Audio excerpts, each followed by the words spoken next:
often I decide to sell stocks, but when I do, they seem to split and just give me back more shares than I sold in the first place here, folks. And of course, we're talking about Apple and Tesla, which are hitting into all-time highs, way higher than from where I originally sold them, which is what I want to talk about in this video. But before we go down that path, I really quickly just want to touch base on what the stock market is doing here, because when I scrolled into StockTwits this morning, I just couldn't get over the fact that most tech stocks are heading back into all-time highs, and even the lower half of the market is still holding up pretty good and continuing to uptrend into the second half of this year. But this, however, is a little bit confusing because when you watch the news and you look at more companies going into bankruptcy, and there's a sector of the market that is just getting destroyed right now, and any other sector that's performing very well, like tech, is going to the moon and beyond, which is really pricing in the near-term future literally to perfection. And it leads me to think that we are heading into bubble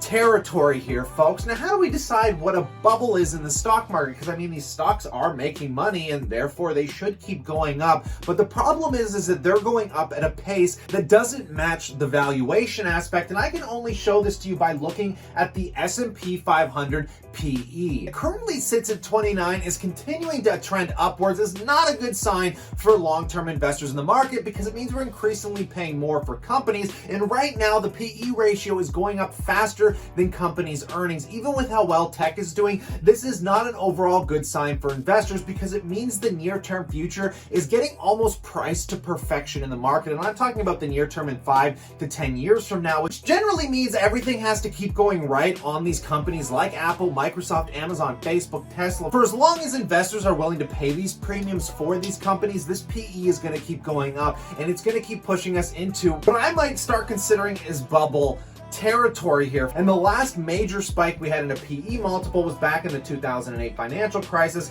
and then again before in the dot-com bubble back in the early 2000s. I like referring to this chart as basically the greed multiplier. The greedier the market's in and the more people want to get in these fast track companies, the higher valuations they're willing to pay. And this is something that you're going to want to pay attention to because, man, oh man, especially in a recession, you do not want to see that number itching higher and higher. And it's just going to be real fascinating to see if the markets ever level off. But I think we're seeing a lot of dumb money flood into the markets, a lot of FOMO right now, and a lot of things you should be questioning, especially around these stock splits. So you can interpret this information any way you want, but it is clear as day, as it stands right now, that the markets are getting very priced to perfection. So what I would like to do is deep dive down into primarily just Tesla and Apple. I want to talk about these stock splits. I want to talk about, if I sold out of them too early, what I think about them in general, and what I'm doing with the positions I have now, and in the clarity of my transparency. As always, I need help, guys. I lost my job. We're still in a pandemic here. I'm trying to get this YouTube off the ground. So will you please slap that like button for me? But let's jump right in.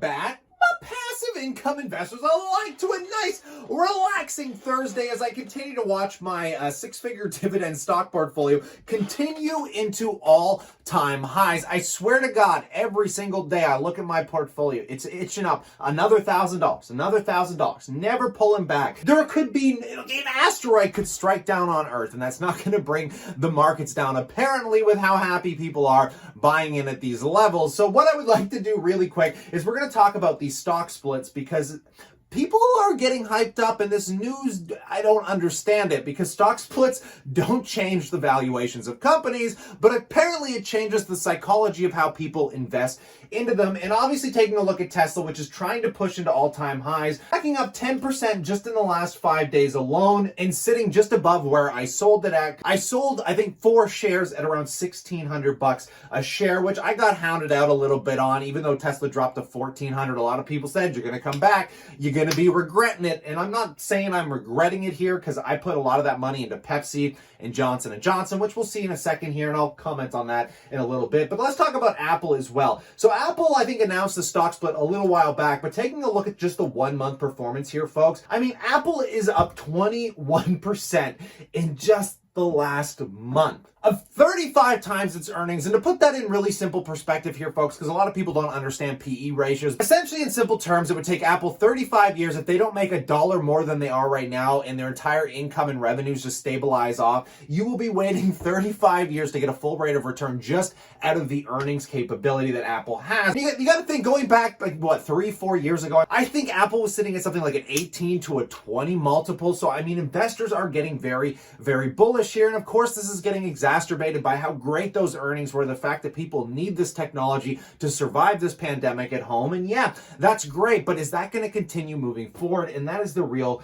question here. Now with Apple, I actually sold Apple off, I think at around the 444 range, which I also got hounded for, because a lot of people said, well, why are you selling off your winners? Well, I leveraged that money into the banks, and don't worry, tomorrow, every Friday, I do full portfolio breakdown, so just hit the subscribe button and you guys can catch that and see where my portfolios currently sit. But selling Apple was a harder decision for me, but it just made sense for my waiting positions right now, because again, guys, I can't tell you what these stocks are going to do tomorrow. I honestly thought we would have saw a further sell-off, and then we would have saw some more upheaval in the lower part of the stock market when we're talking about financials in REITs, which we still are seeing an uptrend in the banks, in the REITs. I mean, I loaded my Apple position into Bank of Nova Scotia and into RioCan, which I am still actually up on those positions from when I purchased them after selling out of Apple and selling out of Tesla. But Tesla, again, was with Pepsi and Johnson & Johnson here. And I really don't regret those decisions whatsoever, because they've increased my dividend income. I am up slightly on the positions, not as much as I would have been up if I just held on to Apple.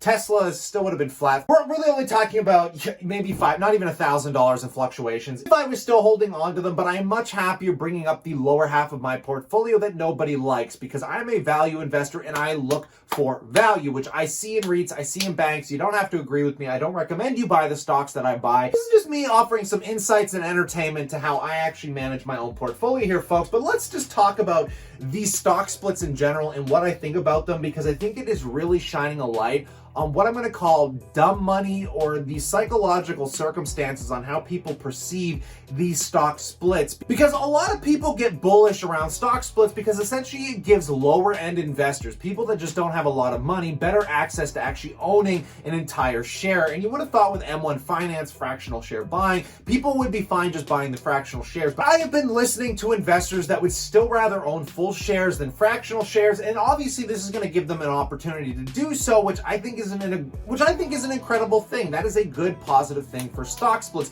But the negative is the fact that these stocks are driving up massively on this news, which is sending up these valuations even more absurdly. And the crazy thing is when these things split, if that has a whole nother lineup of investors that are going to be buying more, it is just going to continue sending them up into, again, what I'm going to start calling bubble territory. Now, I am a long-term Tesla bull here, folks. I'm a long-term Apple bull, but sometimes you just got to wake up and smell the flowers. Now, that does not mean that these stocks are not going to continue higher. I mean, they could head into 40 or 50 multiples, which I mean, Tesla's already well beyond those kind of multiples. And now we're playing in fantasy land. And I want to make a real defining factor between what fantasy is and what reality is. Reality is boring, folks, because if you were investing in reality, you'd probably be buying utilities, you'd probably be buying banks.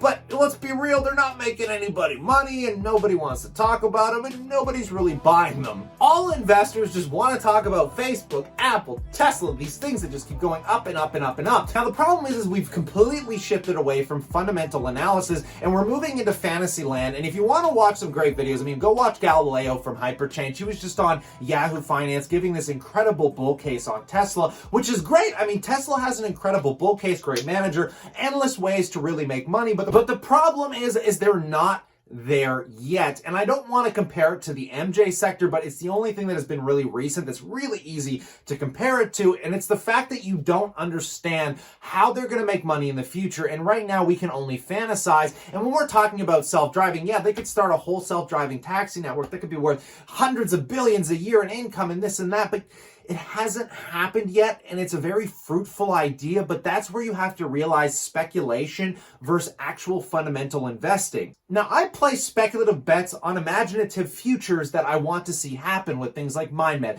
with things like Tesla, which is why I'm never going to sell them, because I want to see that future happen. I want to support that future. Now, I'm perfectly okay paying a massive premium for that future in hopes that it gets them one step closer to moving there. But at the same time, I'm not going to sit here and tell you to buy these companies because you're getting a deal. And you could end up sitting on these companies for the next 5 years and not seeing the stock price do anything. If these things just keep going higher and they cannot keep up the growth rate, it simply takes one wave of bad news here, folks. Now, I don't want to project any negativity toward Tesla, but they have had an incredible stream of good luck. And I am just telling you guys, the world doesn't work in perfection. It literally takes one bad news article, one thing to happen with China. And I can assure you, sometime in the next 5 to 10 years, which is what's priced in most of these companies, there is going to be bad news. There's just going to be. You're not going to get away from it. So you got to stop living in the unicorn land that things are la-di-da and things will just be perfect for all those companies for the foreseeable future. Yes,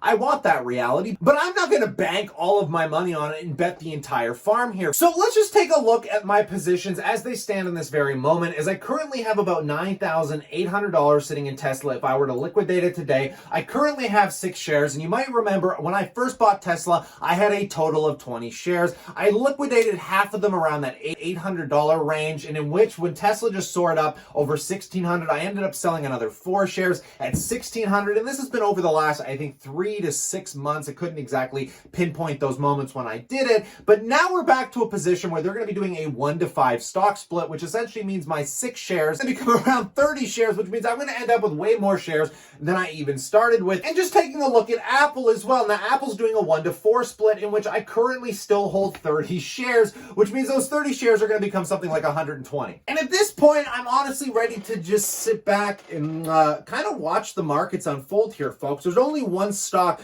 I'm very confident on buying more of, and that is pretty much MindMed at this point. As I told you guys, I want to scale that position up to about 10,000 shares. It's my more speculative bet, but I'm not going to sit here and knowingly be comfortable throwing money into tech. And a lot of you called me out on it, saying, well, you've been telling people to buy tech forever. I mean, you've been saying it all the way up through these rallies. And yes, if you don't have any tech, what are you doing with your life? Go buy an ETF, maybe QQQ. Buy your favorite stocks, if it's Apple, Microsoft, Google. Get some positions in them, because you don't want zero exposure. That, in my opinion, is absolutely dumb. So just pay the premium, own them, but keep some cash on the sidelines. Make sure you have some income coming in. So if we get bad news, if something happens and these stocks take a major dip, it's going to be an incredible opportunity for you to load the boat, which again is stuff that I am already experiencing with my banks, with my REITs, guys. I watched them tank from when I first started buying them, and I am comfortable with them going down 50%, which I saw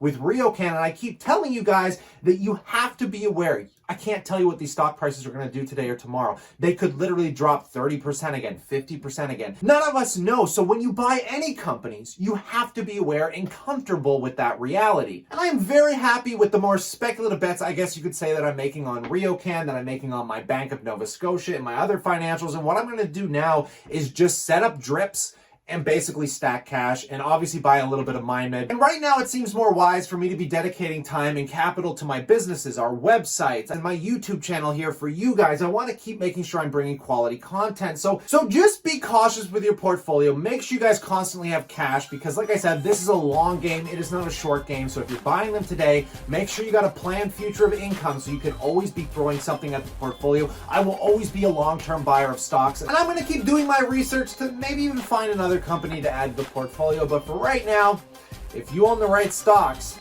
I don't think you're complaining. So stay cool, stay awesome, and I look forward to chatting to you guys tomorrow.